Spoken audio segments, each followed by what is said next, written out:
Now, President Akufo-Addo has nominated Justice Enini Yeboah as Chief Justice, subject to parliamentary approval. Now, if approved, Justice Enini Yeboah, who is the fourth longest-serving Justice of the Supreme Court, will succeed Justice Kwabena Aidoo, who retires on December 20, 2019. The First Deputy Speaker, Joseph Osewusu, has referred the letter to the Appointments Committee of the House. Justice Enini Yeboah was born in May 1953 in Kofodua in the Eastern Region, but comes from Twase in the Ashanti region. He attended Ameniampong Secondary School and Apam Secondary School. Now, Justice Enini Yeboah is currently the fourth longest-serving Justice of the Supreme Court. A graduate of the Ghana School of Law in 1981, he was appointed to the Supreme Court by then President John Ejekun Kufuor in June 2008. Prior to that, he had served as a Justice of the High Court from 2002 to 2003 and Justice of the Court of Appeal from 2003 to 2008. Now, apart from being a Supreme Court Justice, Justice Enini Yeboah is also a part-time lecturer in civil procedure and the Ghana legal system at the Ghana School of Law. Justice Enini Yeboah's name is also associated with football. In May 2017, he was appointed the chairman of the Disciplinary Committee of the Federation of International Football Associations, FIFA. He also served as the chairman of the Appeals Committee of the Ghana Football Association from 2004 to 2008.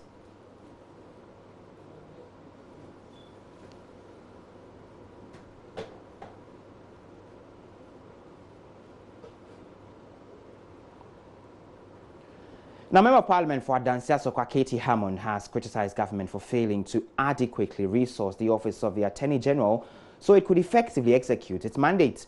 According to him, despite the incessant complaints from members of the House to resource the AG's office, government had not complied. He said out of the 135 million cedis approved by the House in 2019, only 98 million cedis has been disbursed. Mr. Hammond said the move is hampering the AG's effectiveness. Je repeat to you la même chose, mais ça entre par you de réel et ça sort par l'autre. C'est la même chose. You're bound by our rules to translate that for. I can do it in English, Mr. Speaker. I am to some, when it comes to things like this, I'm bilingual, so I can explain. Mr. Speaker, I repeat to you la même chose. We repeat the same thing every day, c'est la même chose, mais ça entre par you de réel, it enters this year, then it goes through this other one. Mr. Speaker, last year, let the French lecturers around, let them mark. You know, if they don't give me 95, Mr. Speaker, will be crisis. You know, last year, Mr. Speaker, we repeated this matter. See, I think the Office of the Attorney General, the Minister of Justice, is not seen as an infrastructural framework. So somehow, Mr. Speaker, the system doesn't really kind of measure the weight that it brings into the development of our democracy. I would choose the Attorney General's office, Mr. Speaker, above all of them any time. When there's no peace in the country, there won't be any peaceful rest for anybody in the country. Last year, we made all we thought the right. The Minority Leader, Haruna Idrisu, also asked the House to ensure the 1% of the annual budget funding amount is dedicated to the Office of the Attorney General. Speaker, this Parliament must also stop the pretense. If we want to help the Attorney General, we can. And we should demonstrate it as a House. I've always maintained that Parliament saying that it has the power of the purse and it controls the purse and exercises oversight under the 1992 Constitution remains a constitutional myth. If it's not a myth, then help the Attorney General. But Mr. Speaker, we can. Maybe guided by you, today we should take a decision that 1% of annual budget funding amount of petroleum revenue be dedicated to support the Attorney General. We can do it. Yes, 1%. I haven't said even 2%. We can, ABFA, and realign just 1%. Mr. Speaker, if you know the importance of rule of law, you would appreciate and respect the Attorney General. Let's move away from Parliament, but in other news, the opposition NDC is demanding that government withdraws the 50% increase in communication service tax, insisting it has increased the cost of internet data.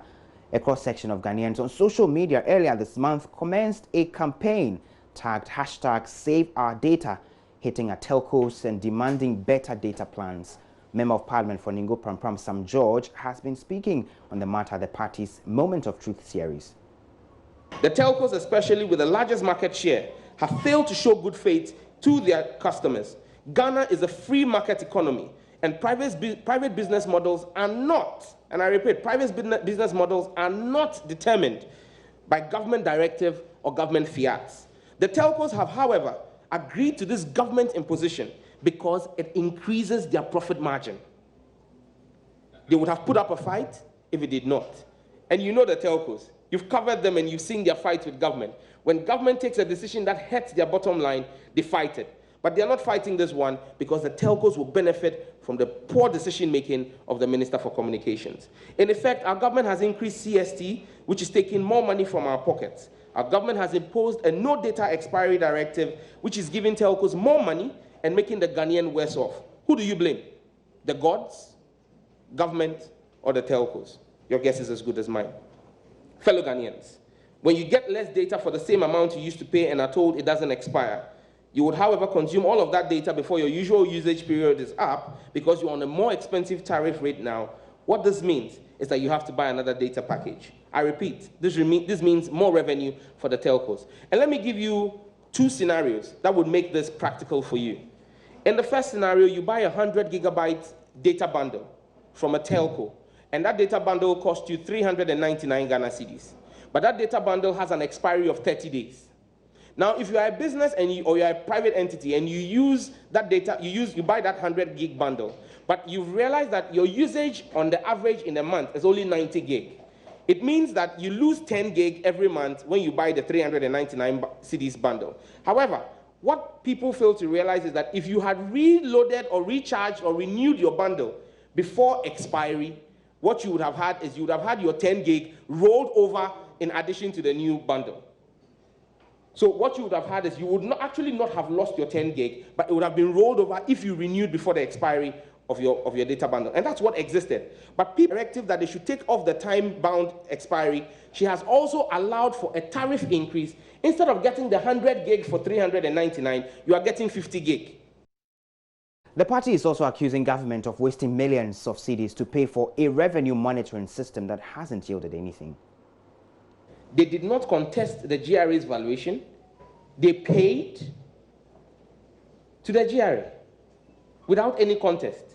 The only reason why the telco has gone back to the GRA to contest is because of Kelny GVG's report that has placed a valuation that is 17 million less. So they've gone to GRA and said, look, based on Kelny GVG, what you say we owe government, we overpaid. So you either refund to us or you make it a tax credit. That's the reality on the case, on the ground. So you must ask yourself, is Kelny GVG actually providing efficiency? Or is Kelny GVG actually going to become a drain? Because if Kelny GVG is undervaluing the work or the revenue to government as against what GRA is doing, as a Ghanaian who wants government to get taxes and use it well, even though we don't see this government using it well, I would want to go with the GRA's valuation that imposes more liability on corporate entities and then saves the Ghanaian from paying unnecessary taxes. Because if the government is collecting the appropriate taxes issued from corporate entities in the telecom space, it will not need or have any justification to impose a 50% increase in CST on the ordinary Ghanaian. So for me, and I believe that's the position of the NDC, we believe that the Kelny GVG valuation is faulty and that there's something wrong with the work that Kelny GVG has done. And that GRA, in its valuation, did put the correct, because if the company had any challenge, and the telcos, when they have issues with the valuation, they challenge it. But this telco, in this instance, did not challenge it. They went ahead to pay without contest. It tells you that the GRA did a good job, but Kelny GVG is not doing a good job. I hope I've addressed the issue. That's it for the news. Some of the stories making headlines brought to you here on the AM show. I am Komla Adum. After this break, then Odadse will join us for the news review.